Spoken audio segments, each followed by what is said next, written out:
All right, guys, it's in the morning, and I added another GPU, and then I'm going to probably add some more GPUs throughout the day as I'm testing.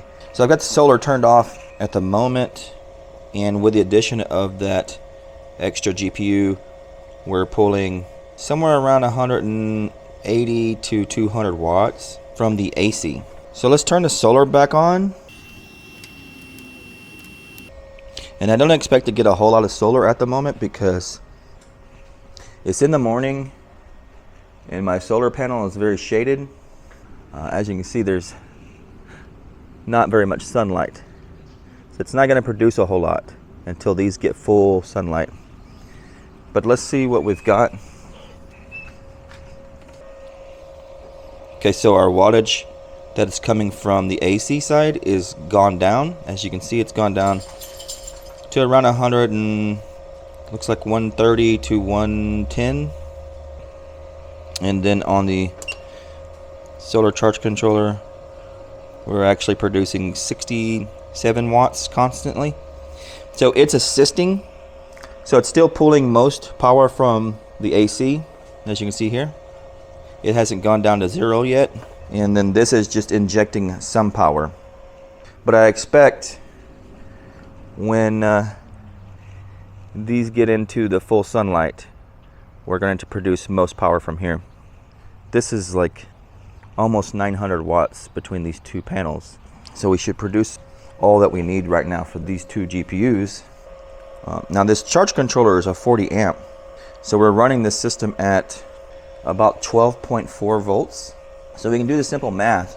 12.4 volts times 40 amps, which is the maximum current this charge controller can do. We can produce a maximum of 496 watts. So roughly 500 watts can come from this. So as long as our GPU rig does not exceed 500 watts, when the full sun is out, this can power the whole thing, and the power from this can go down to zero roughly. All right, I'll come back whenever I've got full sun.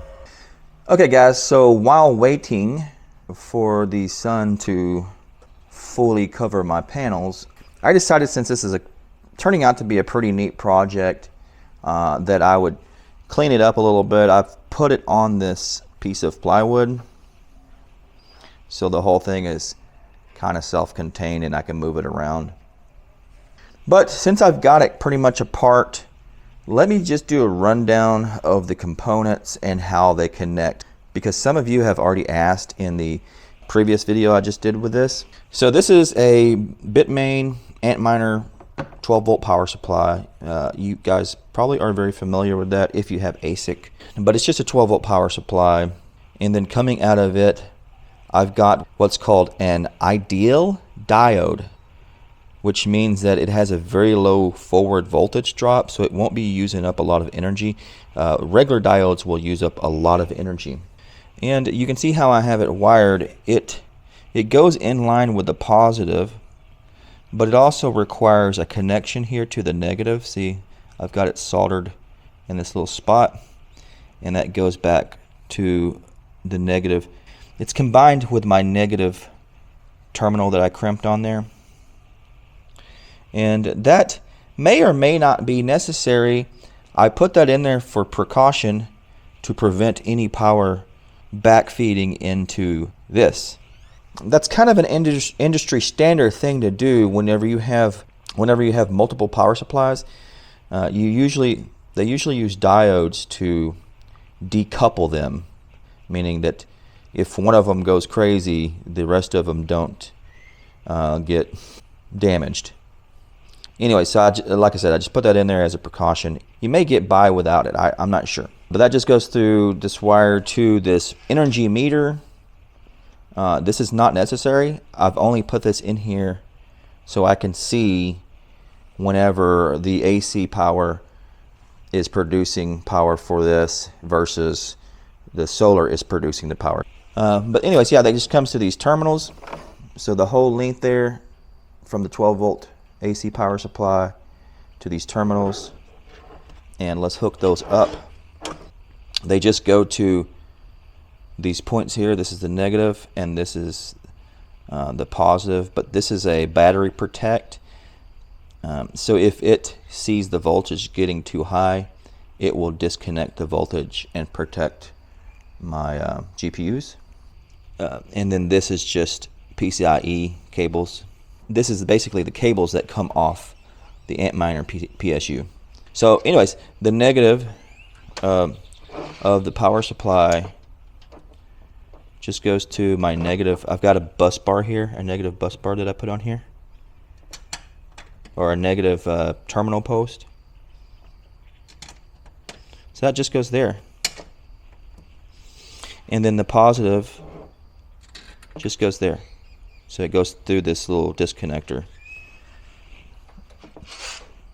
And that's the connection, the only connection that we need from the AC power supply. Now let's hook up the solar. This is extremely easy as well. It goes in the same spot.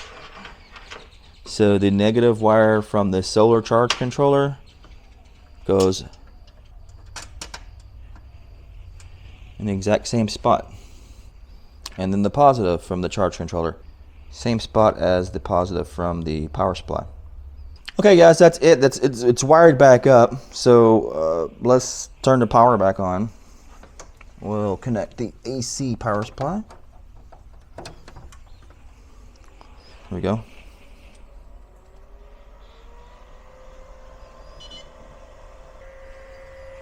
Okay, yeah, now we can see that we're drawing almost 100, there we go.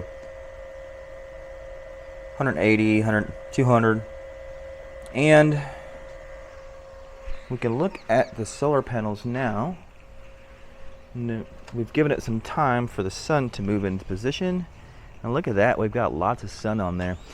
There is one spot right here that is shaded, and that will kind of dramatically reduce the power output of this one side, but that other side is fully in the sun. So now let's go back and hook up our solar again.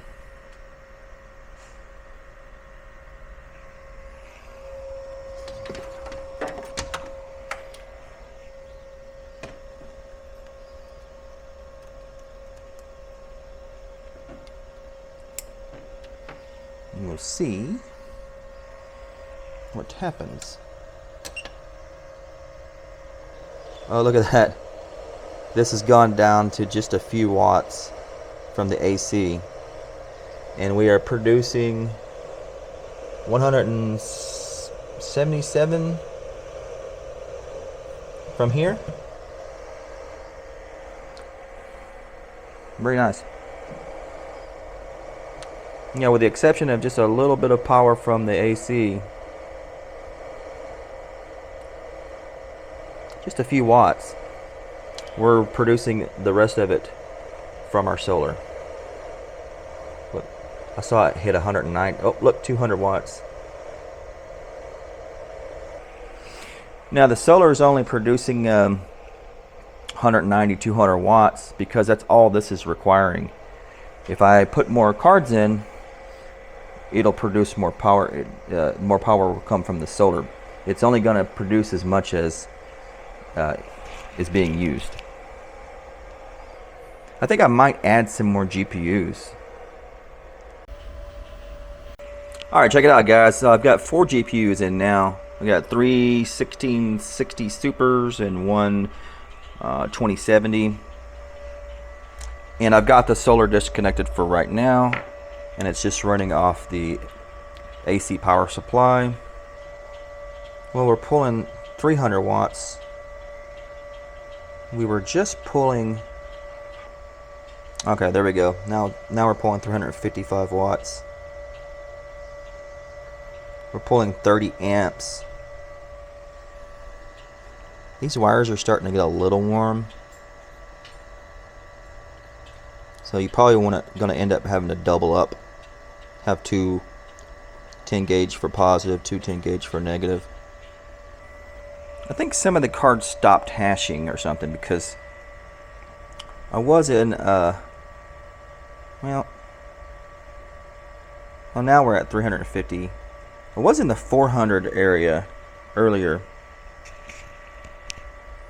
Let me go check and see. Let me go check and see the Hive. Look at the Hive interface real quick. Okay, I fixed it.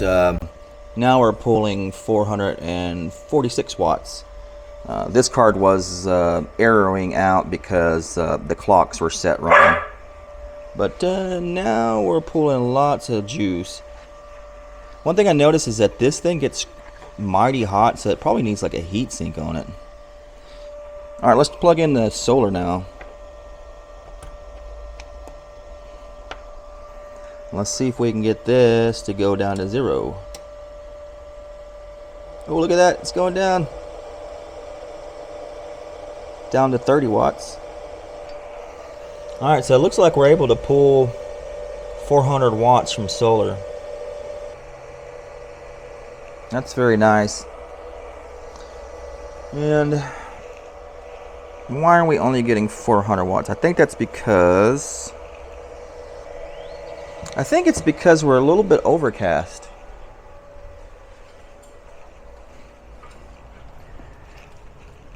It looks pretty sunny. And we've got lots of sun on this panels, but there's a lot of water vapor haze. I don't know if you can see. See, it's not quite blue. You see there's a lot of haziness. So I think we must be missing out on some power. Because we're only getting 32 amps going through this thing when we should be able to get 40. But anyways, for the most part, I mean, we're still only using 40 watts from the AC instead of 450.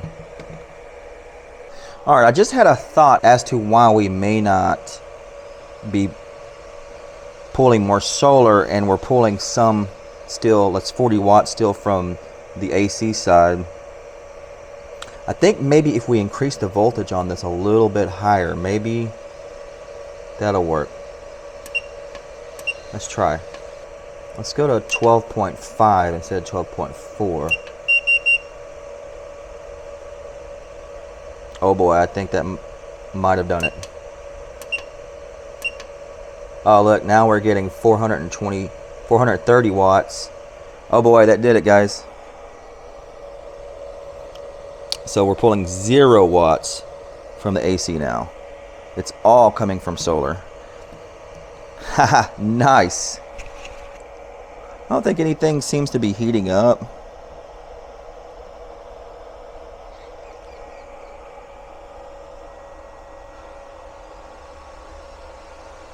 Seems to be running really cool.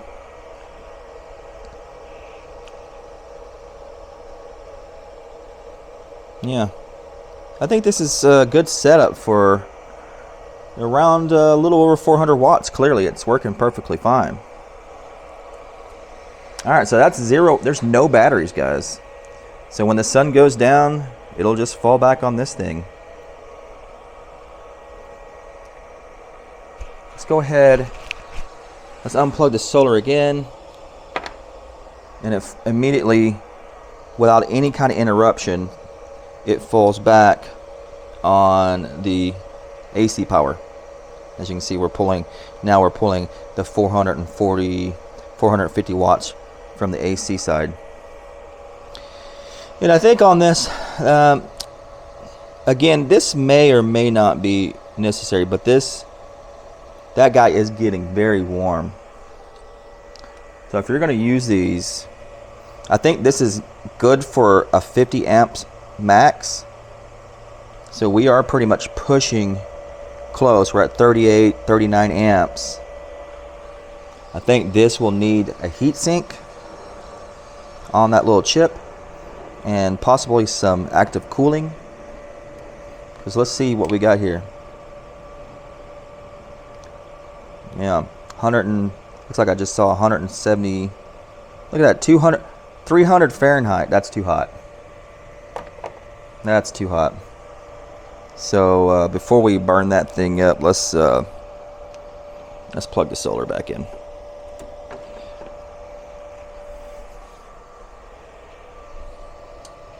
Yeah, that absolutely has to have some active cooling.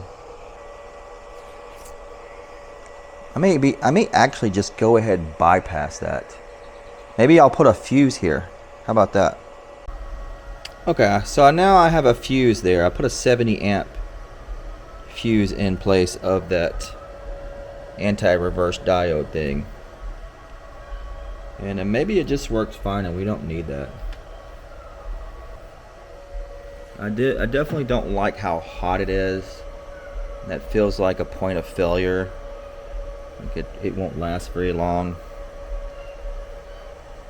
Alright, looks like we're ramping up. We got 300 watts. I do have the solar disconnected because I want to pull power through this fuse I just added to make sure that it is capable handling everything. Alright, looks like we got 350 watts. So I guess we got one more GPU that needs to crank up. Ah, there we go, 450 watts. So they're all hashing now.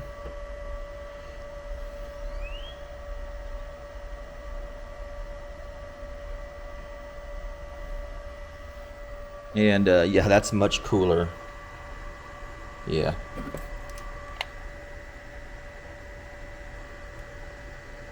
$86. Yeah, so if there's any kind of short or anything like that, this will blow out and kind of protect stuff. And the charge controllers, these particular charge controllers have fuses built in, so that's protected, and then this fuse would protect that. So yeah, let's go ahead and hook the solar back up and make sure everything still functions without that diode in place.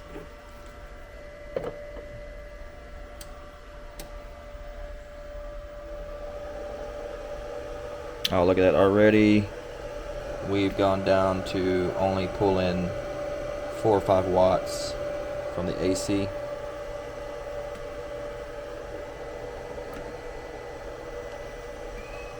Yep. So there we go. I think that's kind of its final form for now.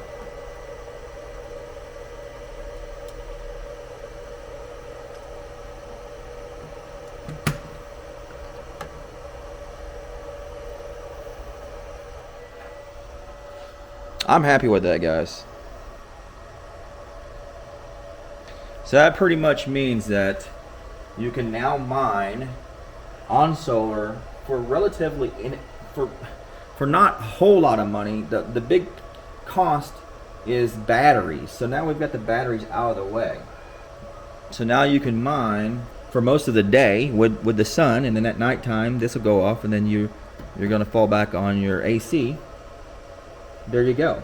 What do? You pretty much cut your electrical cost in half, right? Yeah, look at that. We're down to 0 watts from the wall.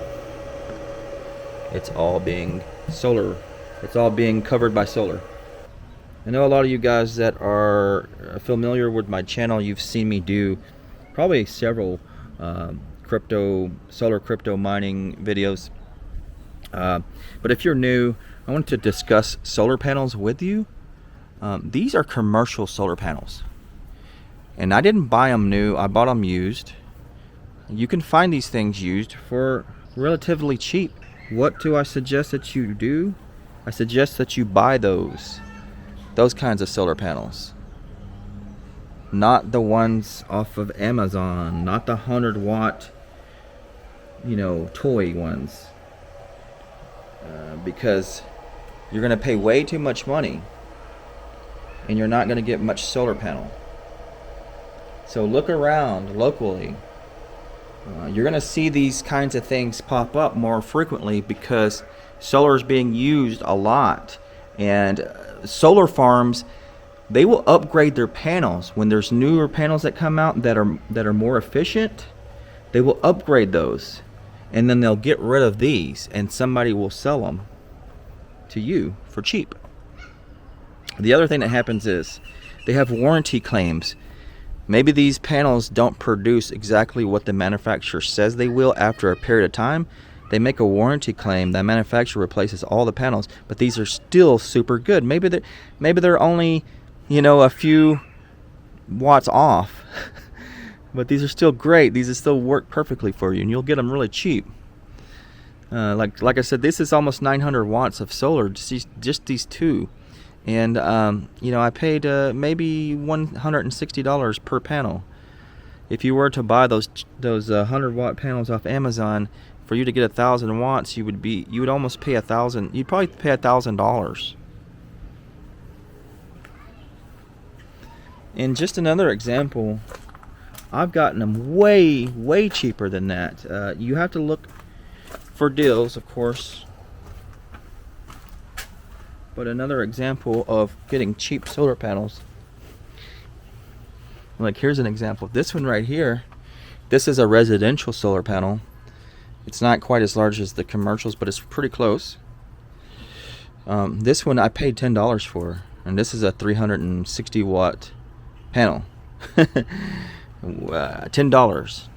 Why did I get it so cheap? Well, sometimes rodents get up on people's roofs and they chew these wires, and this wire was completely chewed off. So I bought it as a non-functional unit. I knew that all I had to do was just replace the wire, and that's it. So yep, you can find them. You just have to look around, guys.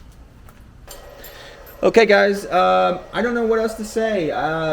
This thing seems to be working good, and I think this will be a real cool option for a lot of you guys looking to lower your power bill and still mine using your GPUs, or even maybe ASICs. You know, we're in a big crunch right now. We're not making much. You know, a lot of this stuff's not even profitable at this moment.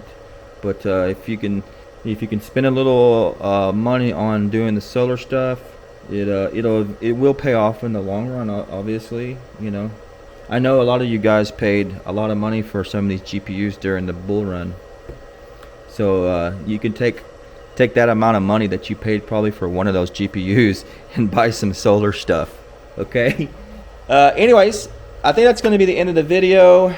I'll update you guys if I discover anything while experimenting with this, and I'll catch you on the next one.